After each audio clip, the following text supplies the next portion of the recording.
ప్రైజ్లో దేవుడి మనకి వందనాలు. మీ అందరికీ నా వందనండి. ప్రభు మనకి ఈరోజు ఇస్తున్న వాగ్దానం కీర్తన గ్రంథము 95వ కీర్తన 2వ చరణం. కృతజ్ఞతాస్తుతులతో ఆయన సన్నిధికి వచ్చుదము.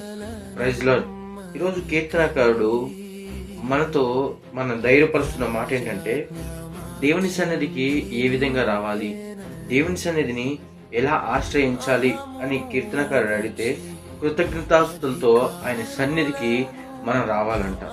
ఎందుకు కృతజ్ఞతాస్తులతో ఆయన సన్నిధికి రావాలంటే, మన దేవాతి దేవుడు స్తుతుల మీద ఆశ్రయుడైన దేవుడు కాబట్టి, ఆయన స్తుతించే వారిని వాళ్ళ స్థితిగతులు మార్చడానికి సిద్ధంగా ఉండే దేవుడు కాబట్టి, గత 10 రోజులు ఏదైతే నీ జీవితంలో ఎలాంటి కార్యం అయితే చేశాడో, ఎలాంటి నెమ్మది అయితే ఇచ్చాడో, నీ కుటుంబానికి ఎలాంటి గొప్ప కార్యం అయితే చేశాడో, ఆయన చేసిన ప్రతి ఆశ్చర్య కార్యాన్ని మనం జ్ఞాపకం చేసుకుంటూ మన దేవునికి కృతజ్ఞతాస్తుతులు చెల్లించాలి.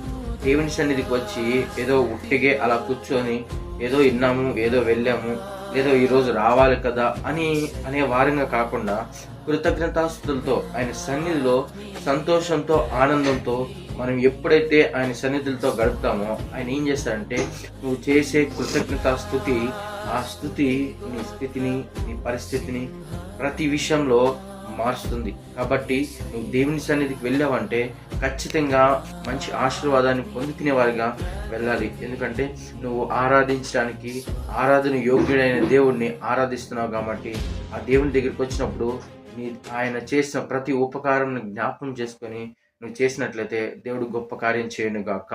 ఆమేన్.